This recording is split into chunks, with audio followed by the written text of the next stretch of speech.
be brave if you're brave. I'll be brave, but only if you're brave. And it could be just you and me. We'll be family. Just wait and see. Good evening, everyone. Welcome to tonight's Lung Cancer Living Room. We're so happy to have all of you here. I'm Danielle Hicks, Chief Patient Officer here at GO2 Foundation for Lung Cancer. Tonight, as you know, we're going to be talking about maintaining quality of life while living with lung cancer. Our excellent speakers are Jason Morrow, who's an RN, BSN, OCN. He's nursing supervisor, oncology, rehabilitation, and lymphedema management. Prisma Health Cancer Institute Center for Integrative Oncology and Survivorship in South Carolina. So welcome to Jason. We also have our very own Susan Smedley, BSW. She's a manager of community and endurance fundraising here at GO2 Foundation for Lung Cancer. Susan is a lung cancer survivor and a 200 RYT Yoga for Cancer certified instructor. And she's coming to us from Colorado tonight. So welcome to both of you. So tonight, just to give you a little brief overview of what we're going to be talking about, what does it mean to you to have a good quality of life post-diagnosis? Stress, anxiety, scanxiety, and side effects can all have impact on the quality of your day-to-day life. Tonight, we're going to hear from these two experts in the field of rehabilitation and survivorship. Quality of life is not just what your scans say. Your doctors, as you know, focus on the disease, but what we're going to be focusing on tonight is taking care of the person behind the disease, taking back control where you can, and hopefully giving you the tools that you need to do it. Can we talk a little bit about what integrative oncology and survivorship mean? When I think about integrative medicine or the word integrative, I think about evidence-based practices come to mind, to use in the oncology arena. Survivorship, of course, we think of survivors, as being anyone from their point of diagnosis, through their cancer trajectory. So just using those evidence-based practices in the oncology arena. So Jason, when you say, just for the benefit of our viewers, when you say evidence-based practices, what do you mean? Anything like yoga, Tai Chi, meditation, but also rehabilitation, physical therapy, psychosocial therapy, sexual health, just all these evidence-based practices that you could use in the therapy for cancer. That's great. So over at Prisma Health, what does a typical day look like for you there? Can you talk a little bit about your Moving On program? Yep. So our program's been around since about 1991 or 92. It is actually a free program for our cancer survivors funded through philanthropy. The patients do come in and they're assessed by a oncology rehab nurse practitioner. That visit is billed to insurance just like a routine office visit if they were seeing their primary oncologist. So we ask them to come for that pre-visit, the post-visit, and essentially what the visits are for. The pre-visit is to assess them and make sure that they are appropriate for the gym. And then the post-visit is after to kind of see the effects and also try to keep them engaged in therapy and rehab. So the actual program we have is nurse and trainer led.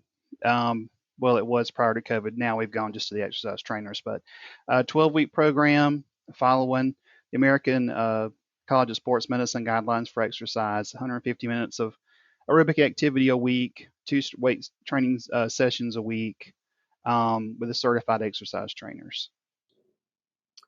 So before a patient sort of gets started in this type of therapy or program, obviously you touched on it a little bit. There's an assessment or a visit that happens first to gauge where the patient might be needing the most support, and then B, whether or not they qualify for that. And I know when we talked about this, a week or two ago prior to this meeting, lung cancer patients have a very, special set of issues when it comes to their lung capacity.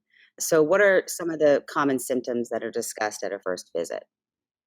So typically, when patients come in, we perform what's called a timed up and go, just a standard test that most, say, physical therapists use, and that's a good measure of balance. We also do what's called a 6-minute walk test. If patients can't complete either of those, one, they're too unstable, or they're not really fit for the gym. If you can't walk, at a brisk pace for 6 minutes, you can't go to the gym and work out for close to an hour. There's also a physical assessment that's done by the nurse practitioner. Kind of think of a routine physical, just checking range of motion, listen to heart and lungs, things like that. We do actually perform what's called a brief fatigue inventory, where we're asking the patients. So on a scale of 0 to 10, 0 being no fatigue, 10 being the worst possible you can imagine, where do you feel today? Well, what's your level of fatigue? Do they have any pain? So just taking all this into context and looking at the individual, some patients are actually not fit for the program. They're just too debilitated. So we do refer those patients and make the recommendation they go to physical therapy first.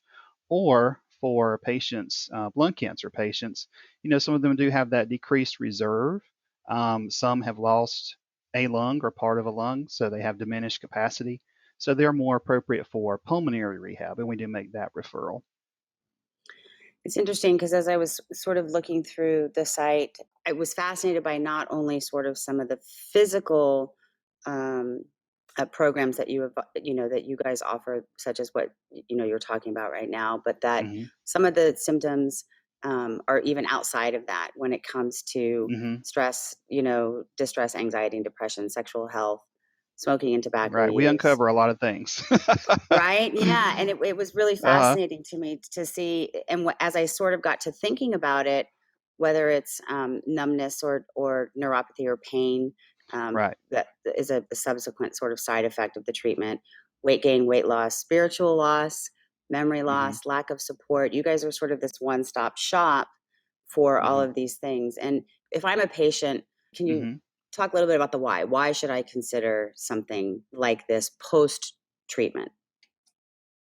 So what we find is whatever visit we have, whether it's the oncology rehab visit, I think when we talked about a week ago, we talked about the service lines we have, and you've touched on those, from cancer genetics, sexual health, our lifetime clinics, our lung, smoking cessation. So there's all these different things. So either in our visit where they come or other visits, we're always, the nurse practitioners, nurse navigators are always trying to assess, what's, you're here for this visit, but is there one thing I can help you with today?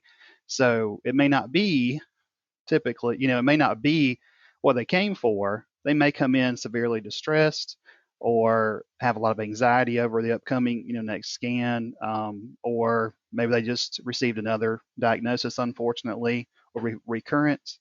So we they're there. We address their needs when they're there. We also are there things that we can touch on, in that visit. Then we try to Got connect it. them to the appropriate resources. Okay, and that's what I was just going to ask. So, no two visits are really the same, right? Because everybody Right. sort of responds and reacts differently from a clinical standpoint as well as a mental standpoint. So, that's all part of the sort of assessment to gauge what the best sort of first step is into this integrative type support. Hmm. We do have what's called the Integrative Oncology Survivorship Visit. Okay. So that's our visit where we're trying to actually bring those patients in and see what their needs are.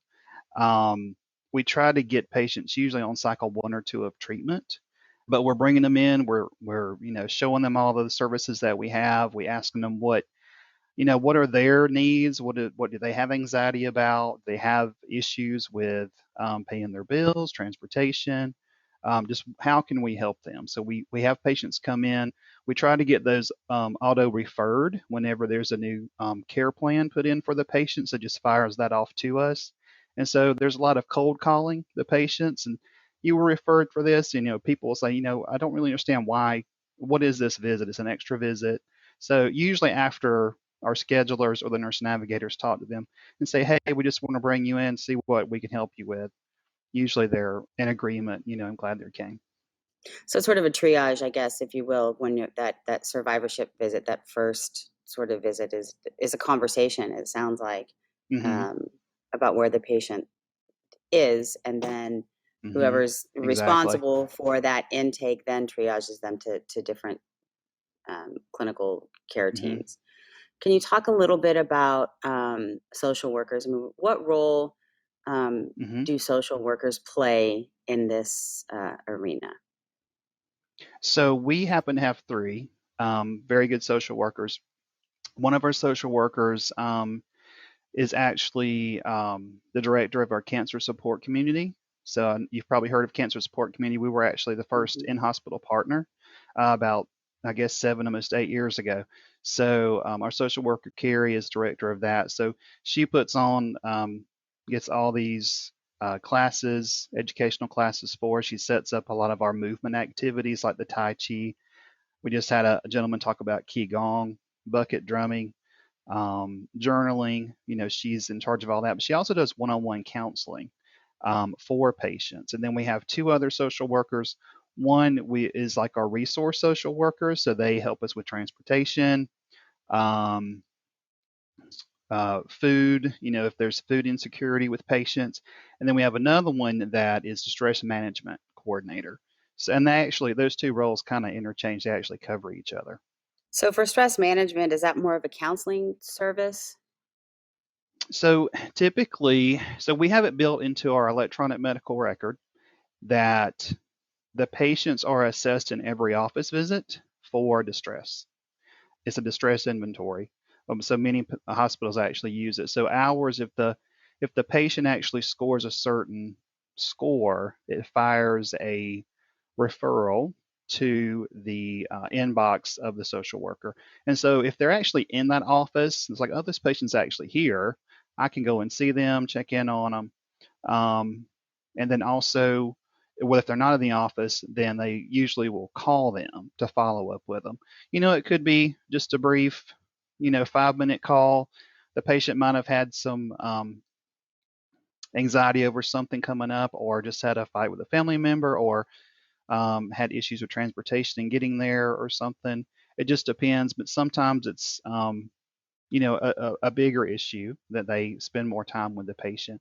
And then also, people, you can just refer to our social workers. We do have that referral in place as well, to where if they come in and talk to the physician or nurse practitioner or the medical assistant, and just tell them something they have that's going on, they can actually just send that referral straight to the social workers, and they'll check in on them too. That's great. One of the other things that I found intriguing and was the spiritual care. What does that look like? Is it an in-house Hmm. person, or do you refer them out and have partnerships with different churches in the area? I don't know. Can you talk a little bit about what that looks like? Yeah, we're lucky. So Chaplain Blake, we have chaplaincy. He's been with us, I want to say, a little over a year now, if not a year and a half. But we actually work with Blake every day. So he actually goes out to the different offices. We have about 9 different offices in our area, and so he kind of goes around. And then also he has time in CIOS where he goes and visits with patients in our building. We have about 2 infusion suites in our building, so he'll see those as well. So, and then people can refer to Blake as well, the chaplain. So he'll call them up, non-denominational, and just speak with them about whatever they're interested in. So, So one of the statistics that you had shared with me earlier was that 9% of eligible patients are referred. Can you talk a little bit about the or percentage of only, patients? Or go yeah, ahead. I believe it was only 9%. Only about 9% of eligible patients are referred to for some type of rehabilitative service. So when I say rehabilitative service, it's more than just a oncology rehab. It's could be the sexual health visit. It could be a physical therapy issue. It could be a psychosocial issue like counseling. It could be a cognitive issue related to chemo or brain fog.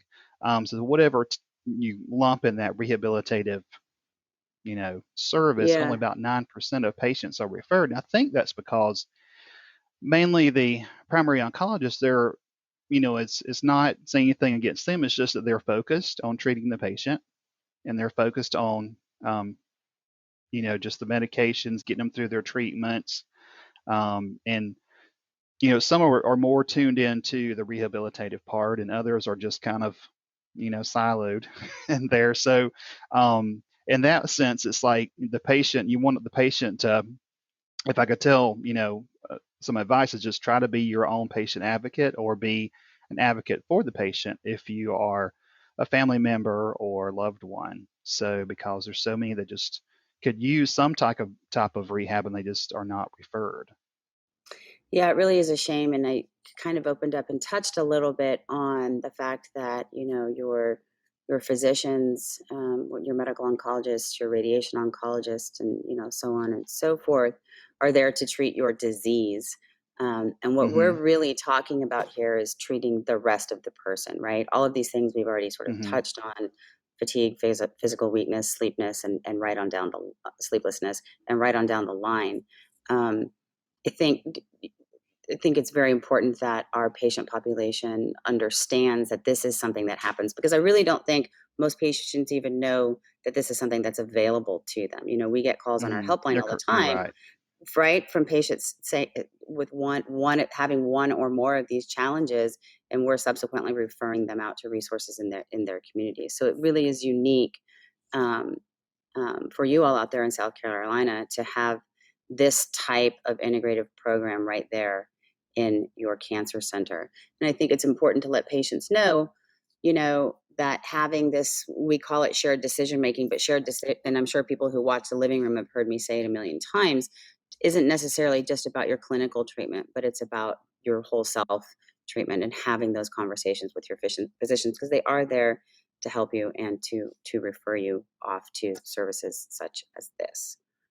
It's such an important thing nowadays, especially when we're talking about survivorship, because thankfully, treatments in the last decade and a half have come a long way for lung cancer patients, particularly in the area of targeted therapies and immunotherapies. So people are living longer, but living longer, which is fantastic, but living longer post treatment doesn't come without its set of anxieties and actual physical side effects. So, what was it, Susan, that got you to that mindset that this was something that you wanted to take on for yourself? Because I think a lot of people, just like they think, "Oh, I don't need a support group, or I don't need to talk to anybody," also think, "I don't need any of this, mind, body, spirit sort of piece of the pie," if you will. So how did you come to that mindset? Well, I started receiving the benefits without planning on it, because I walked into a yoga studio, even though, at that point in my life, I was older and, didn't fit that idea of who I thought did yoga. I still was curious enough to give it a shot. And I started receiving benefits.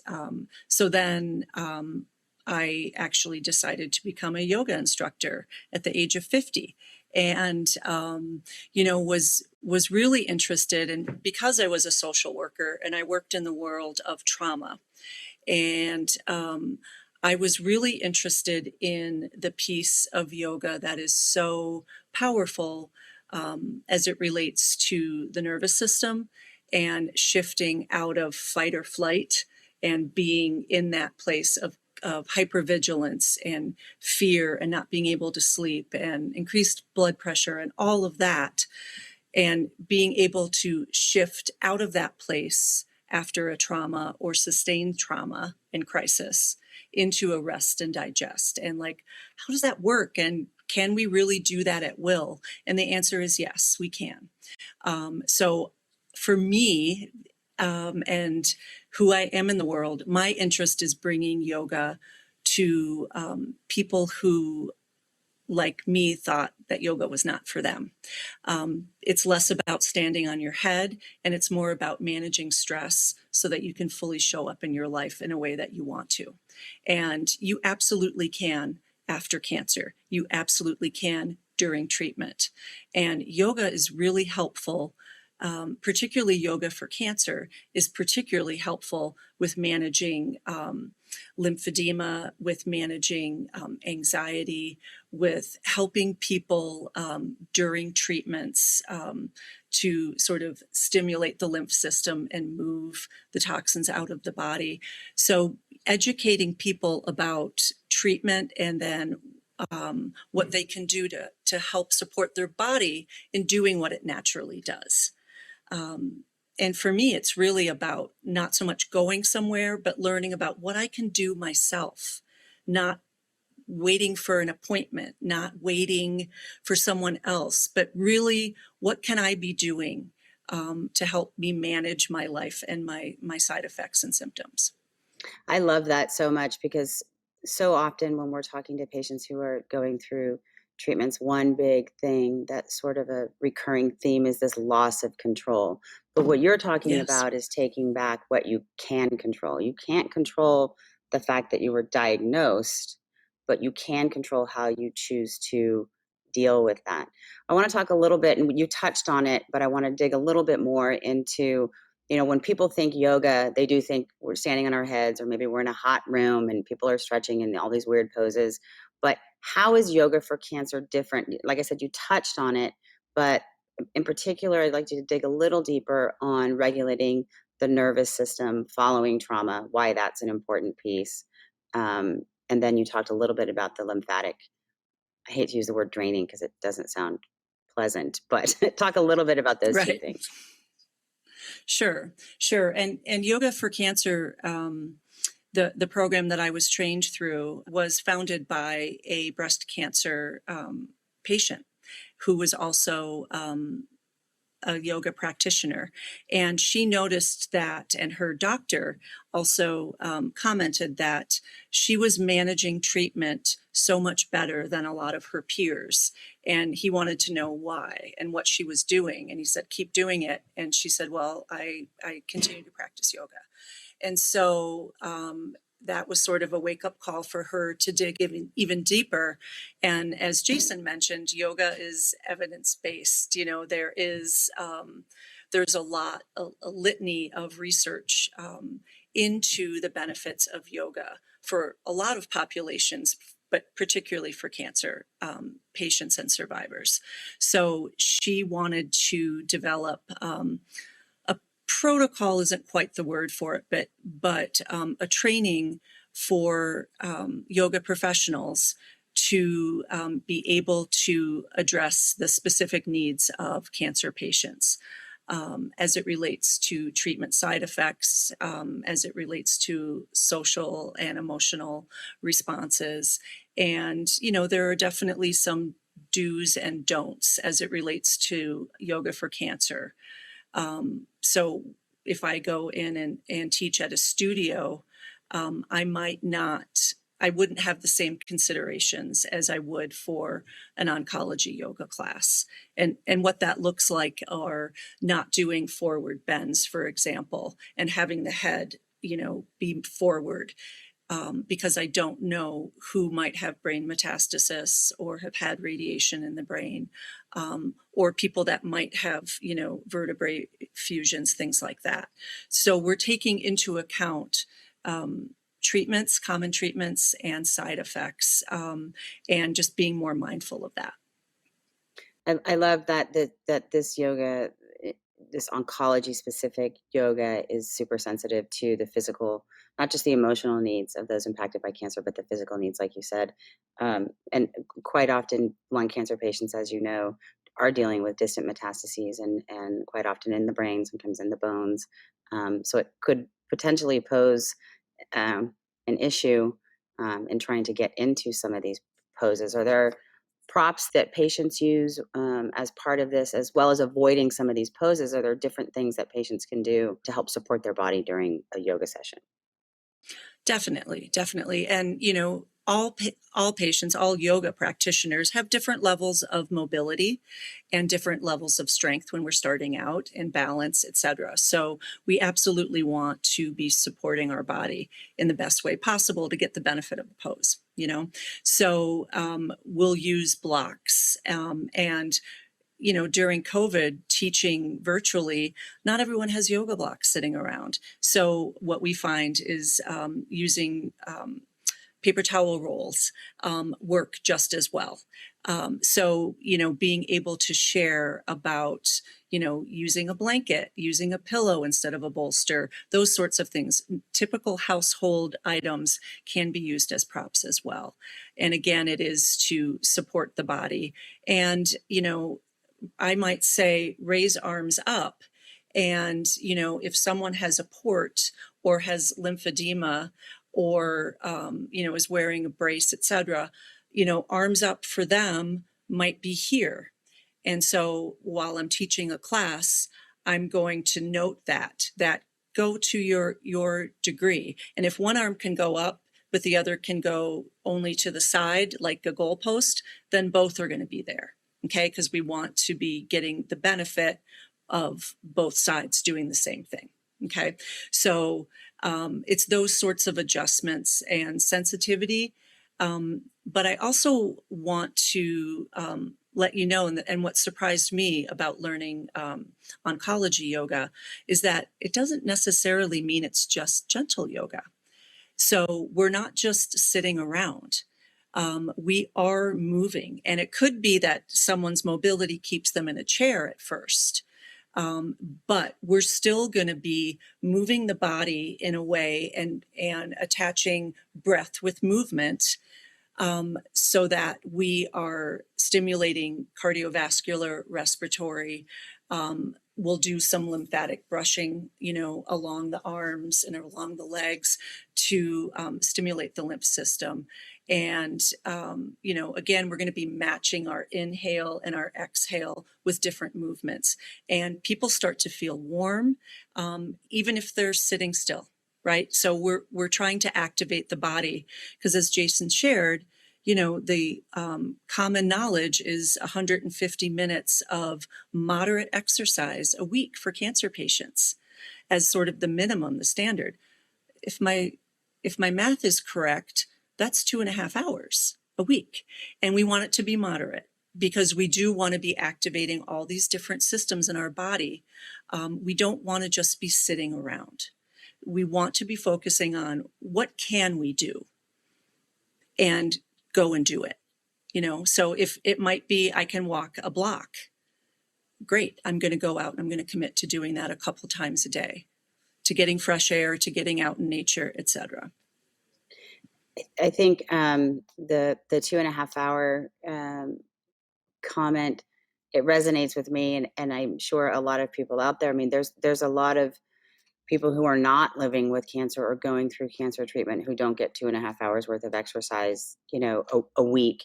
And I'm, it makes me take pause, right? But when I hear you talk about the benefits and how something like oncology yoga can help with anxiety, insomnia, fatigue, lymphedema, which you talked about, depression, potentially some digestive issues. You used some words that I want to kind of pause right here and ask you to kind of explain for those who may not be familiar. One is you said thoracotomy, and I know Bonnie, who most of you know is my mom, and she was treated for stage 3B non-small cell adenocarcinoma back in 2004, also had a thoracotomy. And that's a big surgery that leaves behind some pretty big scar and some pretty hefty, sort of scar tissue. So can you talk a little bit about what a thoracotomy is and what you went through? Because it is common, although not as common today, type of surgery.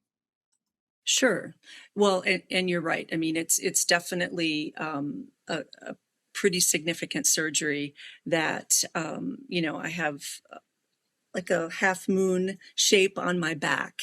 And, scar tissue has developed over the 24 years since surgery, which has impacted mobility, right? And so doing yoga and doing twists and, keeping arms and shoulders moving is really important so that the scar tissue doesn't really solidify and reduce mobility. And so it's also important that you not start something like yoga right after a major surgery like that.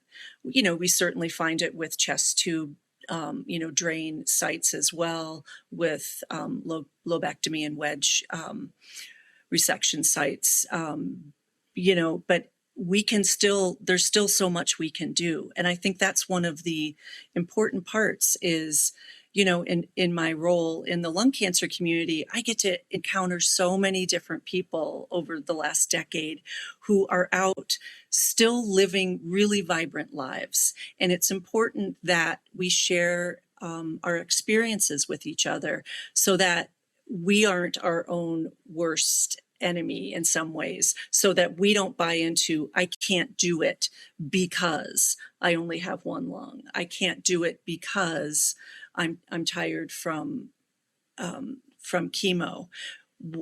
Instead, what can I do? And what would feel good to my body today? Knowing that, our bodies are designed for health. The cancer is in our body, but it's not our body. And so what can we do to help support our bodies continue to live and fight and continue to bring, movement and activity to our lives so that we can continue to do the things we want to do. It's great. I want to switch to Jason for this next question. You touched on it a little bit, Susan. Thank you, but I know that Jason, you touched on it as well, and this is this lymphedema management. Can you, number one, tell us what is lymphedema? So lymphedema management, we actually in our department only see patients where their lymphedema is caused by cancer, some form or fashion. So, and lymphedema, of course, is the buildup of lymphatic fluid that is somehow, there's a blockage in the lymph system and it cannot drain properly. So they come and see our therapist. We see mainly breast cancer patients. We do see lower extremity and head and neck patients. We see patients for not only lymphedema, but also for cording and range of motion issues. How do patients know if lymphedema is a problem for them? They may or may not know. So if it's early lymphedema, they may not actually realize they have it, or they may have a heavy sensation in one arm. One arm or limb may actually be a little bit larger than the other. That could be visual, or actually you may not actually notice it unless you did a measurement that's performed by the physical therapist. But typically, if you have a heaviness or fullness sensation, that's a good indicator. Right. What I really hope everyone heard tonight is the positive impacts that yoga can have on your body and your anatomy, and some of the things didn't really touch on. We could and will, to Susan's earlier sort of teaser, be rolling some of this out through GO2 for our patient and really our caregiver community. But it positively impacts not only our lymphatic system, which we touched on quite a bit, our respiratory system, which is oh so important to lung cancer patients who, especially those of whom who have had surgery and either had one or more lobes removed, who might be suffering from some sort of COPD or emphysema. So we know that's a progressive disease and breathing becomes an issue there. It's a huge, huge piece of this for lung cancer patients.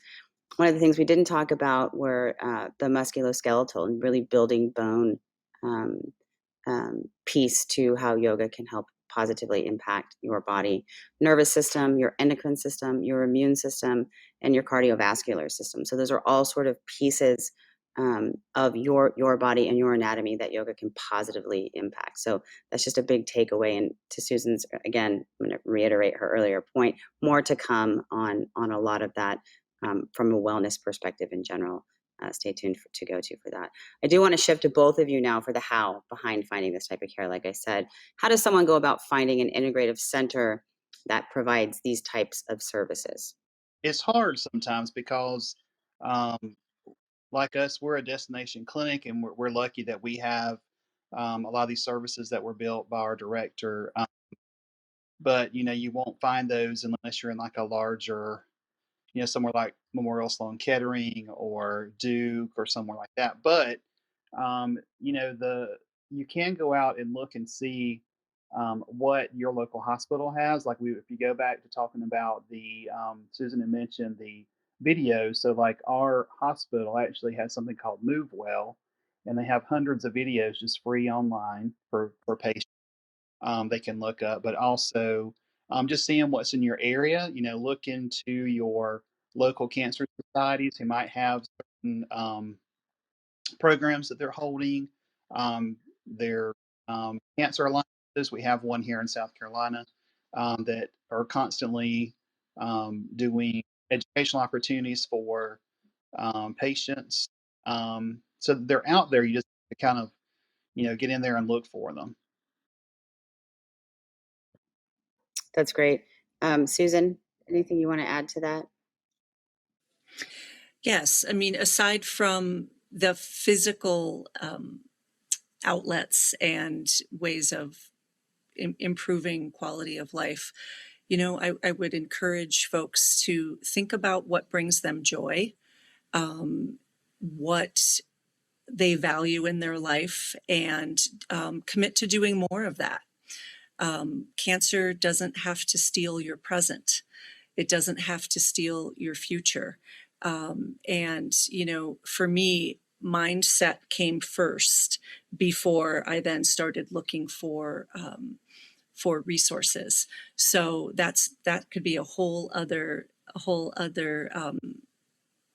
episode, if you will, just really looking at what we tell ourselves about what our cancer diagnosis has meant, and then what we fill our days with, and just being very conscious to choose and not just let fear or what other people think determine the quality of our lives.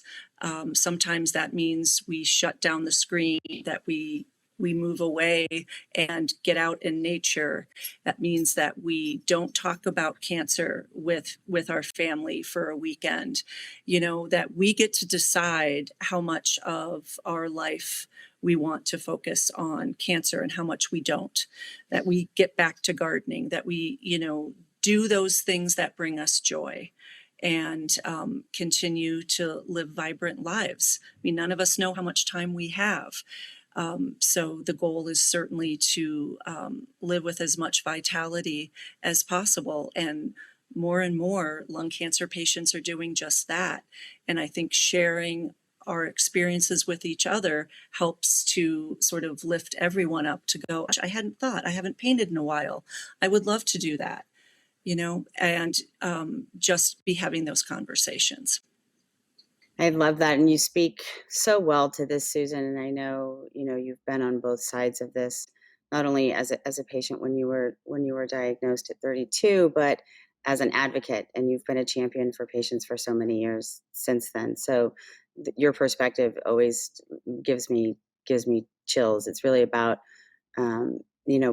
taking back that sense of power at a time when you feel powerless, and trying to find something in a day that you can control or have power over. And you mentioned gardening or hobbies, just get moving. And I think one of the things that we didn't touch on, but the three of us had discussed earlier on before this session, was when your body is telling you, or you think your body is telling you, you need to lay down and rest, what you should probably at least try is the actual opposite, right? To get up and move. And I think a lot of what we've talked about today has touched on that. And it really does kind of boil back down to that, getting your mindset in the right place to be able to do that, which, not being a patient, but having talked to patients over the years, is a real challenge for folks. And it sounds like some of the things we talked about today are really an introduction to the possibilities behind getting yourself in the right mindset. And I certainly don't want anybody watching live, or whoever may come back and watch post live, to think that we are, by any means saying that it's not okay to have a bad day, because it is. And I think it's expected. What we're saying is, try not to live in those bad days. Try not to recreate those bad days by focusing on what you can maybe no longer do, but rather flipping that on its head and thinking about, well, what you can do. I might not be able to do this, but I can do this, right? And then that becomes sort of your new mindset. And I just wanted to make sure to reiterate that we're not insinuating that bad days aren't to come. Susan touched on a couple of things, and thank you, Jason, for bringing up the Live Strong at the YMCA. Susan, you brought up Yoga for Cancer. There's also the American Cancer Society as a resource, cancer alliances in your state, cancer societies in your county or state, and the Society for Integrative Oncology are all resources out there. And if you want information or access to some of these resources, we're here to help you in any way that we can. So please don't hesitate to reach out to the helpline and ask questions, and we'll be sure to point you in the right direction. Thank you to Jason and Susan, all of you watching live or post live, Peninsula TV behind the scenes, the go-to team for all of your support, especially Michelle Zay and Maureen Rigney, who have been helping to monitor the online chat this evening. And then, of course, our supporters, Amgen, AstraZeneca, Bristol Myers Squibb, Daiichi Sankyo, it's always a tongue twister for me, Foundation Medicine, Genentech, Lilly, Merck, Novartis, Regeneron, Sanofi, and Takeda. Huge shout out to all of you, and we'll see you next month. Thanks, everybody. Oh, I'll be brave if you're brave. I'll be brave, but only if you're brave. And it could be just you and me.